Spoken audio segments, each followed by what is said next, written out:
Halo student, good morning, namo buddhaya.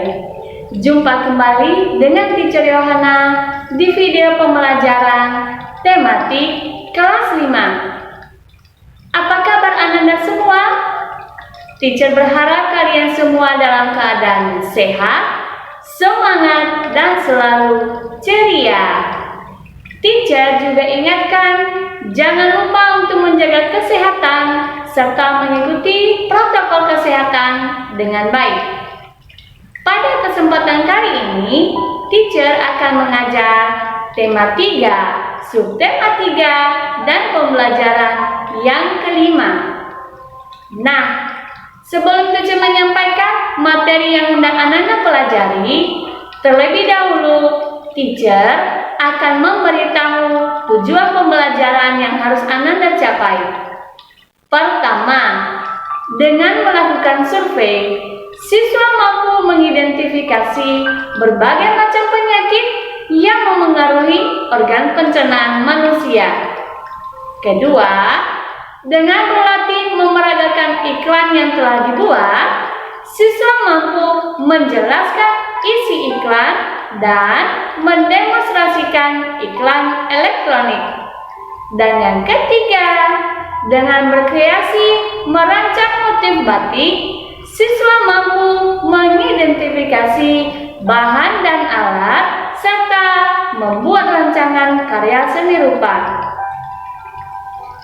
Nah, pada pembelajaran kali ini, Ananda akan mengetahui beberapa penyakit yang memengaruhi organ pencernaan manusia dengan melakukan survei pada lingkungan sekitarmu. Survei merupakan kegiatan untuk melakukan penyelidikan terhadap sesuatu hal. Nah, kali ini Ananda akan melakukan survei pada orang yang ada di sekitar rumah. Minimal 5 orang dengan mengumpulkan data yang sesuai dengan pertanyaan-pertanyaan berikut ini. Pertama, jenis gangguan sistem pencernaan yang pernah dialami oleh responden, yaitu orang yang menjawab pertanyaan kita.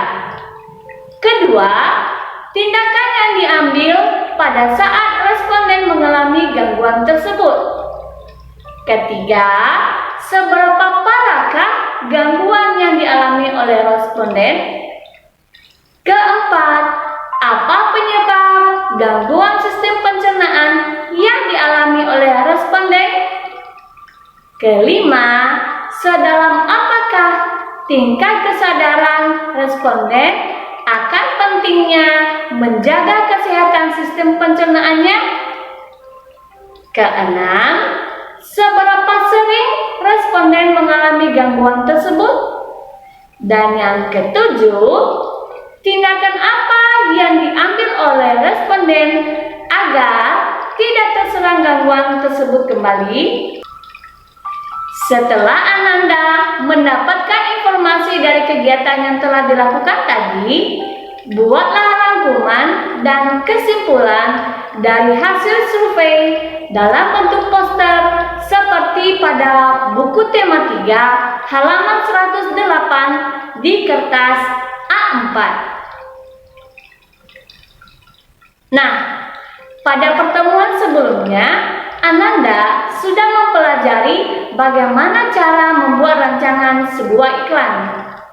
Dari hasil rancangan tersebut bisa ditampilkan menjadi sebuah iklan yang baik. Dalam menampilkan sebuah iklan, ada beberapa hal yang perlu diperhatikan, yaitu pertama, melakukan kontak mata dengan penonton.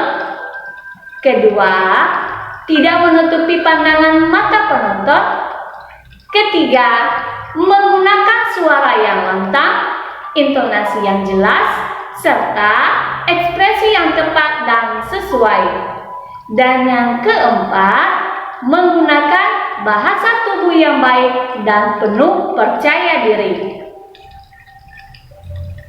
Setelah Ananda mengetahui hal-hal yang perlu dilakukan dalam menampilkan sebuah sebuah iklan elektronik, materi berikutnya adalah mengetahui bahan dan alat yang digunakan dalam membuat batik. Simaklah bacaan berikut ini.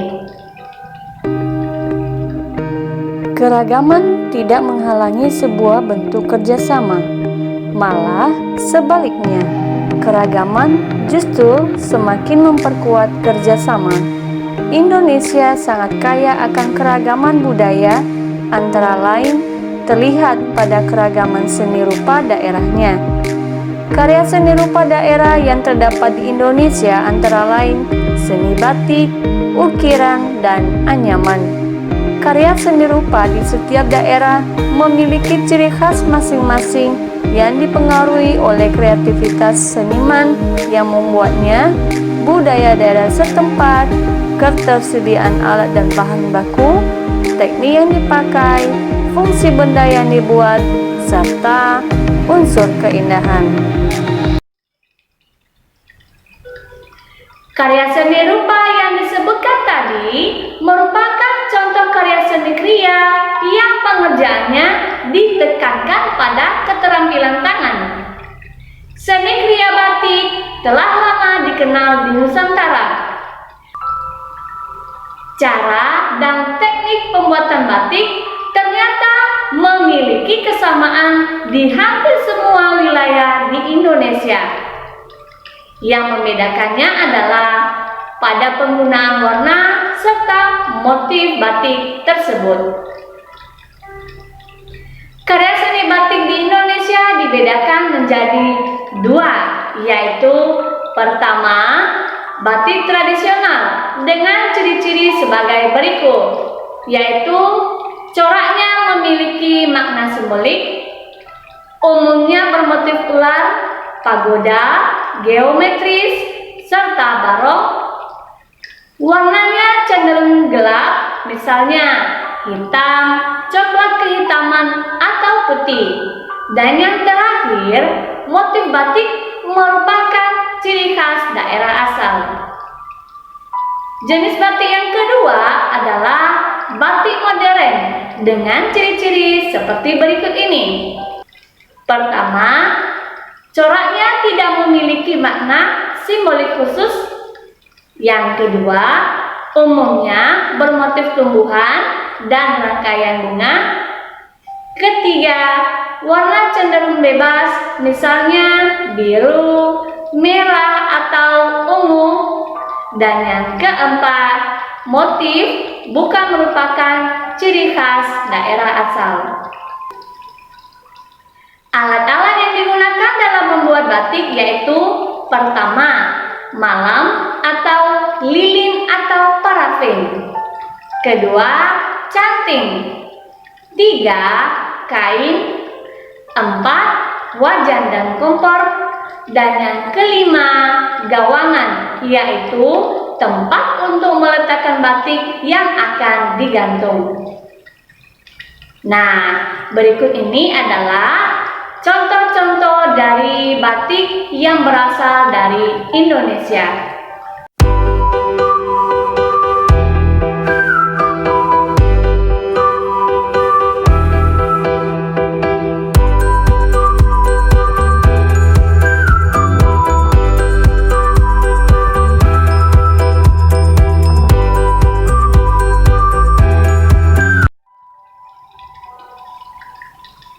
Teknik pembuatan batik terdiri atas tiga, yaitu pertama, teknik tulis dengan menggunakan canting sebagai alat pembuat motif.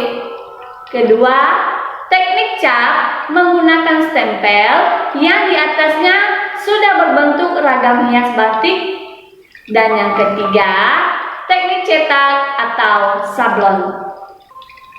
Selain memiliki teknik pembuatan batik, motif batik juga mempunyai makna tersendiri. Misalnya, motif batik parang rusak yang memiliki makna pertarungan antara manusia melawan kejahatan dengan cara pengendalian diri yang dapat membentuk manusia menjadi mulia dan bijaksana. Nah, setelah Ananda mengetahui tentang alat-alat yang digunakan dalam membuat batik, tugas Ananda berikutnya adalah buatlah sebuah rancangan motif batik di kertas A4. Kalian boleh memilih contoh motifnya yang terdapat pada buku tema 3 halaman 111, atau boleh juga kalian mengkreasikannya sendiri. Pastikan satu lembar kertas A4 tersebut dipenuhi oleh motif batik. Nah, setelah kalian membuat rancangan motifnya, terakhir warnailah dengan rapi rancangan yang telah kalian buat. Baiklah anak-anak, demikianlah materi yang dapat Teacher sampaikan pada saat ini. Teacher berharap Ananda semua mampu memahami materi yang telah Teacher jelaskan dan bermanfaat bagi kalian. Nantikan pembelajaran ke-6 berikutnya. Terima kasih. Goodbye.